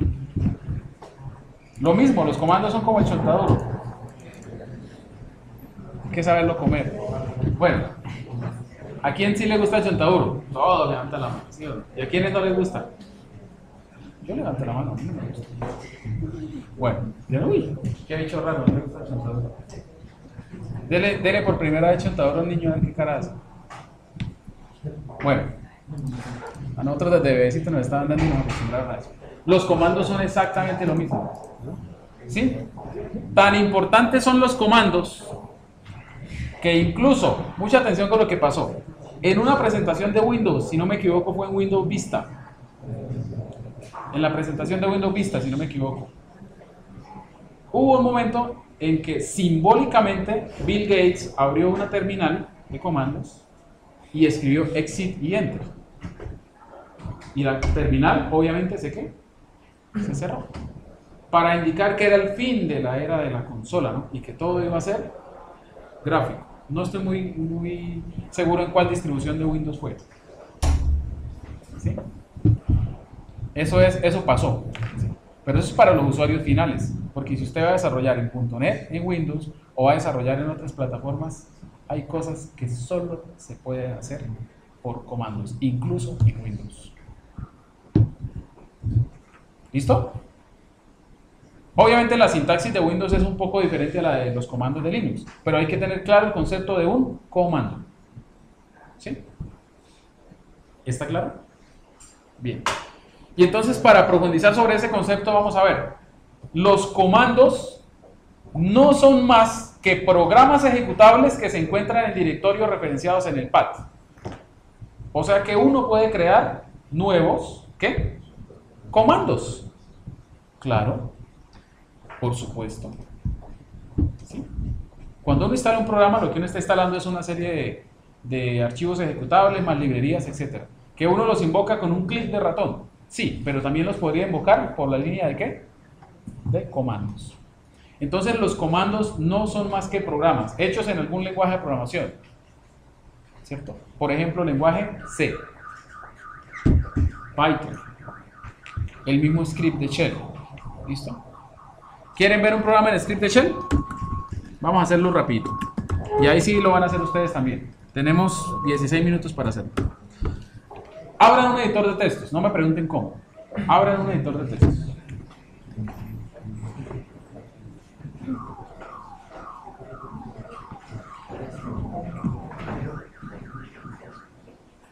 Eso, edit, ¿cierto? Ah, bueno, entonces, aquí les voy a ayudar un poquito. Ojo, esto no quiero que se lo quemen así en la piel. Así que ustedes cojan y se lo tatúen, ¿no? Así que digan, control E, limpiar pantalla. No, porque puede ser que en otras versiones cambie. Mucha atención. Linux. Linux, Genome, Alt F2. Alt F2. Alt F2. Ah, qué bonito. Ah, ventana R, ¿le suena? Windows es ventana R. ¿Sí? Entonces escriban edit. Edit. Todo pegado.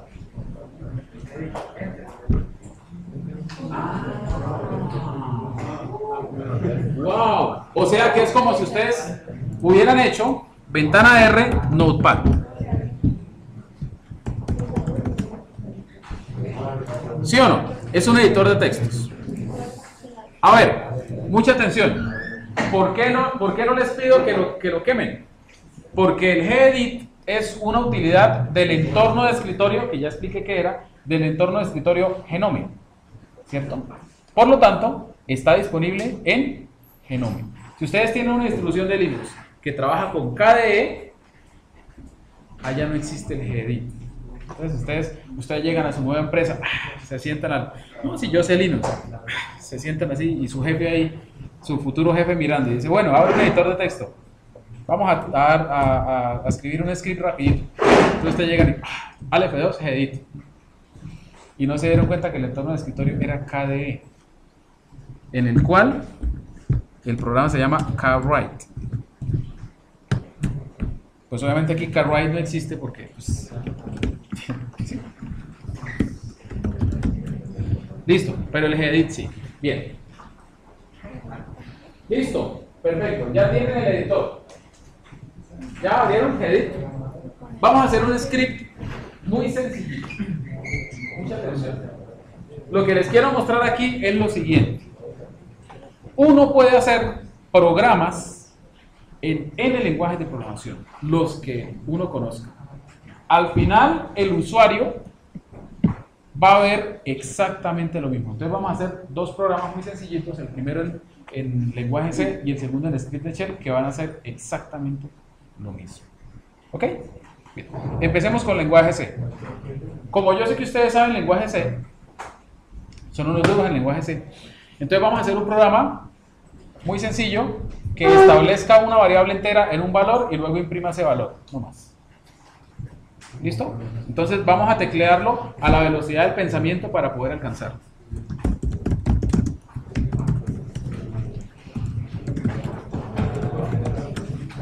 Aquí venimos también y en las siguientes laboratorios va a ser peor.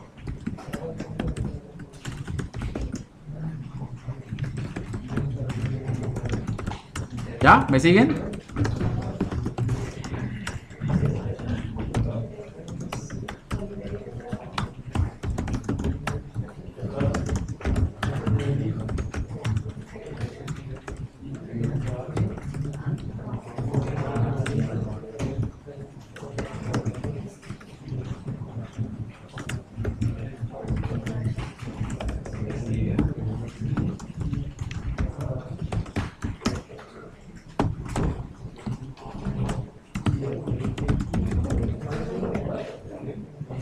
Listo, terminamos. ¿Sí o no? ¿Ya? ¿Terminaron?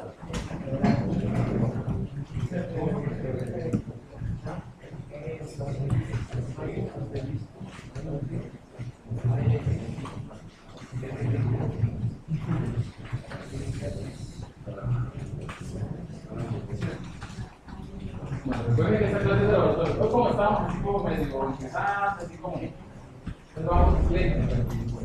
Los laboratorios tienen que ir a la velocidad del pensamiento.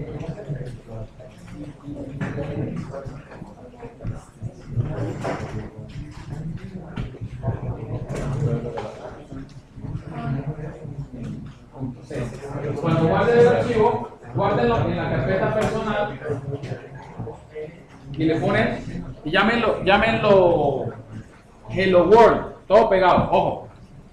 Lo voy a guardar, atención, atención. Archivo, guardar como es la primera vez. O si ya lo guardaron, le dicen guardar como, para guardarlo con otro nombre. ¿Me están poniendo atención? ¿Sí?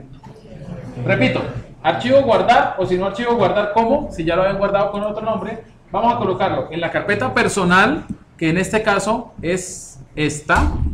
Para ustedes será Ingesis, ¿cierto? Lo vamos a colocar ahí. Y la vamos a llamar Hello World.c. Hello World.c. Listo. Todo lo vamos a llamar igual para ser uniforme en eso.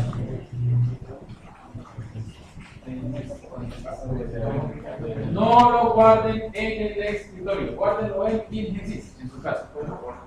¿Listo?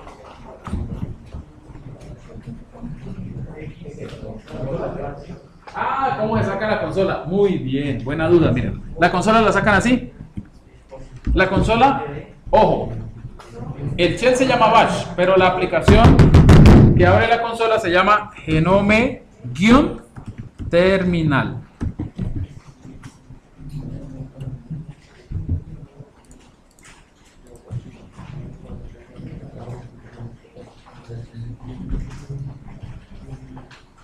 ¿Listo? ¿Ya guardaron el Word.c? ¿Sí?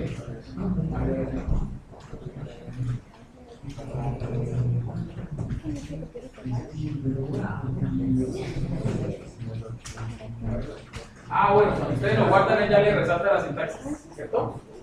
Uy, usted lo guardó como que allá. Tiene que guardar con el nombre. Guardar cómo. Es que usted le da doble clic acá, entonces lo guarda con este nombre. Punto C, ¿no? Todo minúsculo. ¿Ya?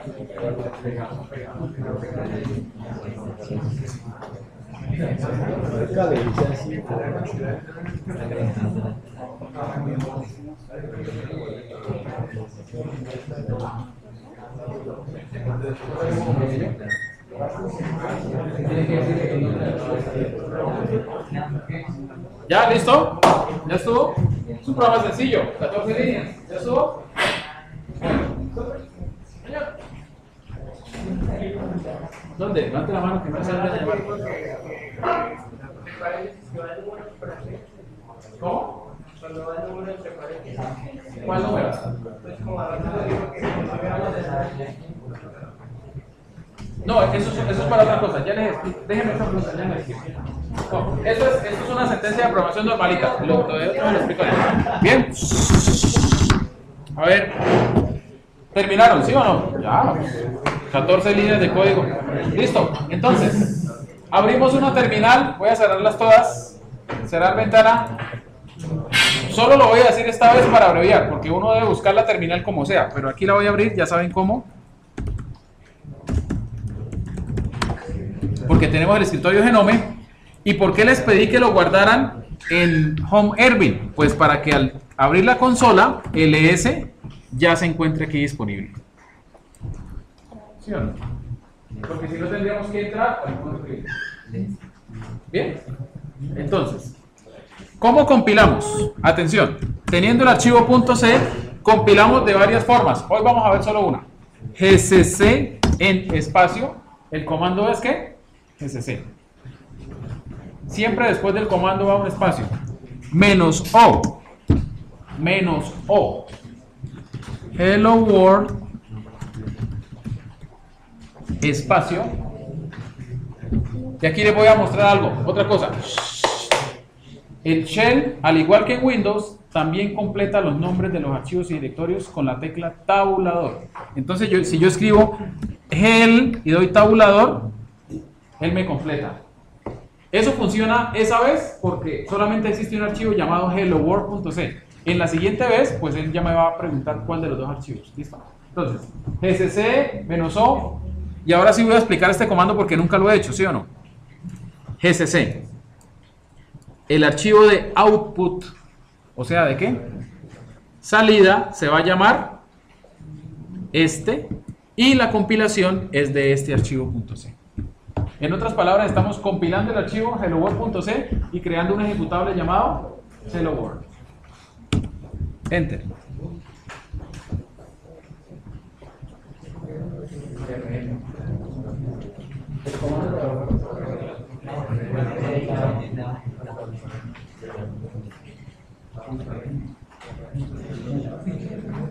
¿Listo? ¿Estamos? ¿Sí les compiló? No. ¿Errores de sintaxis?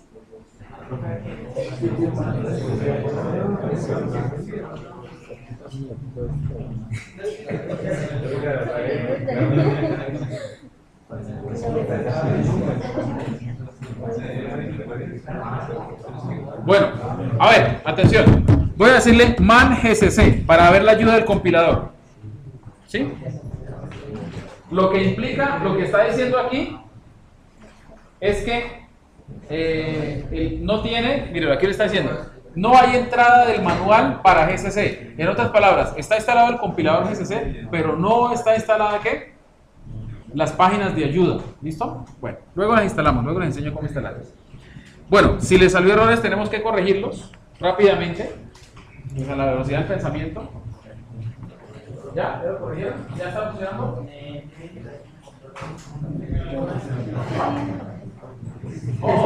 Bueno, voy a continuar para poder redondear el ejemplo, porque no nos quedamos ahí. ¿Listo? Atención.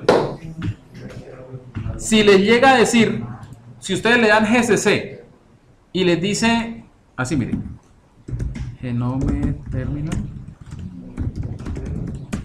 Si ustedes le dicen gcc-o hello world, helloworld.c, mire, fíjense que yo le di tabulador y así no me completó porque hay varios. Tengo que decirle el .c. Y les dice orden no encontrada, es porque el compilador GCC no está instalado, como le pasó al compañero. Ahí habría que instalarlo, que es, luego van a ver cómo instalar software. ¿Listo?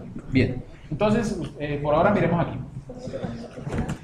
Al decirle eso, al decirle el GCC, pues me creó el ejecutable Hello World. ¿Sí lo ven? ls. Y lo puedo ejecutar ¿cómo? /hello world, ¿cierto? /.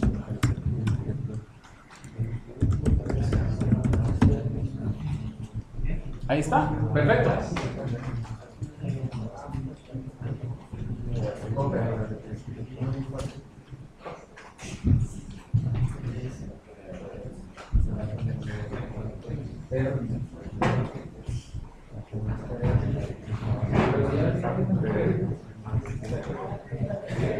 ¿Listo? Funcionó. Bien. Ahora, atención. Les quiero mostrar esto, miren. Ahora voy a hacer un programa muy sencillito que ustedes lo pueden copiar si quieren en lenguaje de Shell, porque el Shell, yo les dije, además de interpretar comandos, también él conoce como una especie de ¿qué? De lenguaje de programación.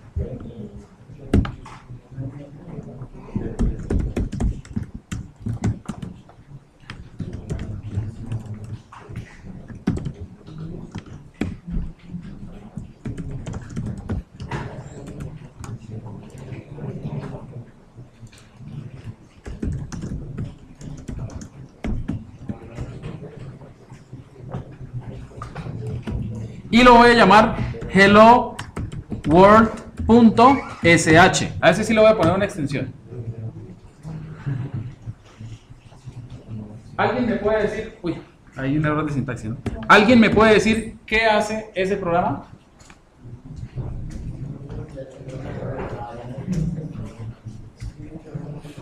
Escribe una mundo y luego dice XS y el valor de la X. Entonces, fíjense. Nosotros como ingenieros de software necesitamos los sistemas operativos como apoyo para poder crear programas en diferentes lenguajes, con diferentes utilidades, lo que sea. ¿Sí? ¿Por qué Linux se prefiere sobre plataformas Windows? Aunque en Windows también, y yo conozco Windows, se puede programar también, ¿cierto? Por ejemplo en .NET, yo programo en .NET, yo doy un curso en una especialización en .NET. Entonces, son diferentes necesidades, ¿sí o no? Uno necesita el sistema operativo como herramienta de trabajo, que le permita hacer lo que uno necesita hacer. Si uno necesita programar en una plataforma muy específica, tiene que irse a un sistema muy específico. Pero si a uno le da libertad, uno puede utilizar Windows, Linux y el lenguaje de programación que necesite para poder programar. Voy a correr esto. Los archivos, los scripts de shell, póngale cuidado a esto que es muy interesante. Los scripts de shell no se compilan, el shell los interpreta. ¿Sí? Entonces eso se llama un lenguaje interpretado, como PHP también es interpretado. ¿Alguien ha escuchado hablar de PHP? Como Python también es interpretado, ¿cierto? O sea que usted no compila el programa. Lo que tengo que hacer es simplemente ponerle permisos de ejecución, cambiándole el modo, eso luego se va a explicar. Al cambiarle el modo, este archivo ya quedó ejecutable. ¿Y cómo invoco yo un archivo ejecutable? ¿Cómo llamo a helloworld.sh? Pues le diría ¿cómo? /helloworld.sh. Hace exactamente lo mismo. ¿Sí ven? Entonces, miren lo interesante del shell. ¿Por qué es tan importante el intérprete de comandos y los comandos como tal? Fíjense ustedes. Ojo, pilas. Ojo. Esto es un script de shell, ¿sí o no? ¿Sí o no? Entonces yo puedo hacer lo siguiente. ls dentro de un script de shell. Porque esto aquí lo ejecuta el intérprete de comandos. Entonces, ¿el qué va a hacer? X igual a 5. Ah, bueno, crea una variable llamada X y le da el valor de ¿qué? De 5. Echo hola mundo. Entonces imprime por la pantalla hola mundo. X vale y pone el valor de la variable. Y luego, ¿qué ejecuta? El comando ls. Mírenlo.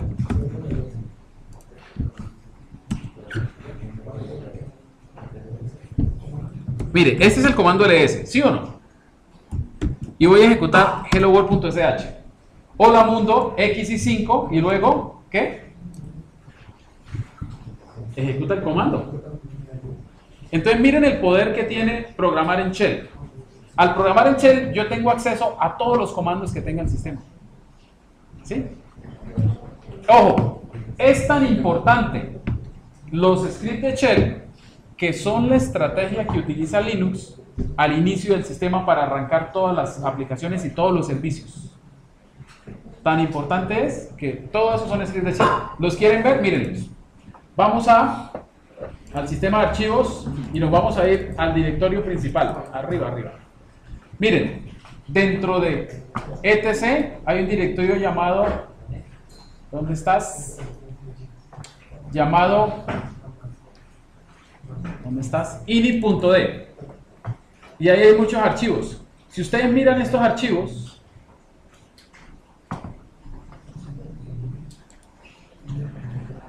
voy a abrirlos con el editor.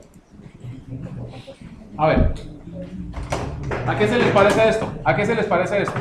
¿Qué será ese código? ¿En qué estará hecho? ¿En qué estará hecho ese código? En script de shell. Uno simplemente dice en shell. ¿Sí?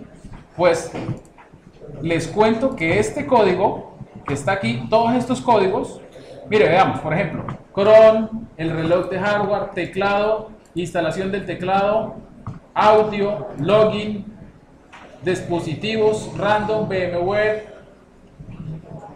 Todos estos son los que se ejecutan cuando inicia el sistema y no son más que scripts en shell.